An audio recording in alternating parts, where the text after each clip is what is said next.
अ, नमस्ते दोस्तों। हम लोग बहुत सारे मित्र लोग अभी हम लोग साथ में हैं काफ़ी समय अभी तक। बिहार चुनाव कैंपेनिंग को लेकर के हम लोग बहुत ही सिक्योर थे कि नहीं, चलो आज जो कि बिहार चुनाव में बदलाव होंगे, लेकिन बहुत सारी अनेकों प्रकार की लोग बातें कर रहे हैं। लोगों में अनेकों प्रकार के जो भावनाएं हैं, कोई आरजेडी से जुड़ा है, कोई बीजेपी से, कोई अन्य पार्टियों से जुड़ा हुआ है। दिलीप भाई, मैं आपसे एक ही सवाल करना चाहता हूँ कि क्या बिहार में बिना वोट चोरी किए एनडीए सरकार बन सकती थी? नहीं साथी, 1% भी नहीं बन सकती थी। और इस देश की, भारत देश की आधी आबादी जानती है कि बिना वोट चोरी किए एनडीए की गवर्नमेंट बिहार में नहीं बन सकती थी। मनोज भैया, इस चीज़ से आप एग्री कर रहे हैं क्या?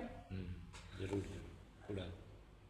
फिर भी इस देश के लोग आवाज़ नहीं उठा रहे हैं, और क्यों नहीं उठा रहे इसका मुझे कुछ पता नहीं है, लेकिन हमारे भारत देश की आधी आबादी को पता है कि वोट चोरी की वजह से ही बिहार में एनडीए की सरकार बनी है। अब पता नहीं क्यों नीतीश कुमार फिर से मुख्यमंत्री बनेंगे या फिर उनकी जगह कोई और ले लेगा। आवाज़ क्यों नहीं उठा रहे? क्योंकि सब ये है। नहीं, वो अपने अपने मानसिकता के लोग होते हैं दिलीप भाई। लेकिन एक चीज़ है, आप इस चीज़ को मान रहे हो कि नहीं? आप इस चीज़ को मान रहे हो कि नहीं?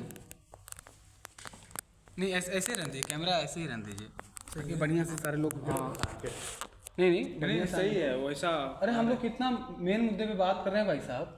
अभी हमारे बताइए, अभिनव पांडे जो हैं इलाहाबाद के हैं, न्यूज पिच जो कि खोले थे, उन्होंने, मैं बता रहा हूँ कि 8 घंटे में 18 मिलियन, सॉरी 6 मिलियन लाइव थे, 6 मिलियन का व्यूज़ गया है। तो हम लोग भाई नॉर्मल भारत के आम नागरिक हैं, हम भी अपनी बात रख सकते हैं, है कि नहीं? इसमें कोई तो दो राय है वाली बात है नहीं। तो वही बिहार के मुद्दों को लेकर के हम लोग सोचे कि 2 मिनट आपसे बात करें, आपकी प्रतिक्रिया लें कि क्या आप लोगों की क्या राय है, आप लोग क्या बोलना चाहेंगे उसके बारे में। हालांकि हम लोग कोई भी पार्टी से जुड़े हुए नहीं हैं, ना ही कोई पार्टी हमारे घर का खर्चा चला रही है। हम एक आम नागरिक हैं भारत देश के, जो कि ज़मीनी स्तर के मुद्दों को उठा करके उच्च लेवल पे लेके जाने का प्रयास कर रहे हैं। और हमारी कोशिश है कि जो देश में भ्रष्टाचार या फिर कोई भी गुंडागर्दी वाला काम हो रहा है, तो उस चीज़ को भारत सरकार तक पहुंचाया जाए, ताकि उस चीज़ पे भारत सरकार नियंत्रण कर सके। क्या बोल रहे हो दिलीप भाई? जी बिल्कुल बिल्कुल।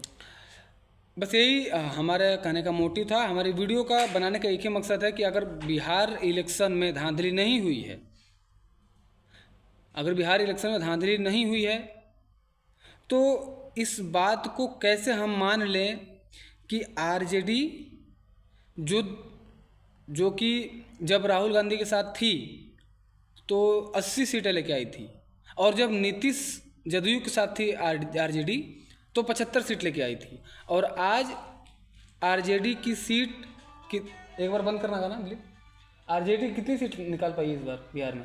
दिलीप, आरजेडी कितनी सीट निकाली इस बार?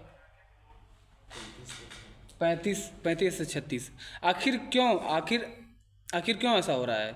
या फिर बिहार के लोगों के अंदर अभी भी यही चल रहा है कि अगर आरजेडी आएगा तो फिर से जंगल राज हो जाएगा? पता नहीं क्यों तमाम सारी बातें हमारे दिमाग में चल रही थी, तो मैंने सोचा कि आप लोगों से एक बार पूछ लिया जाए।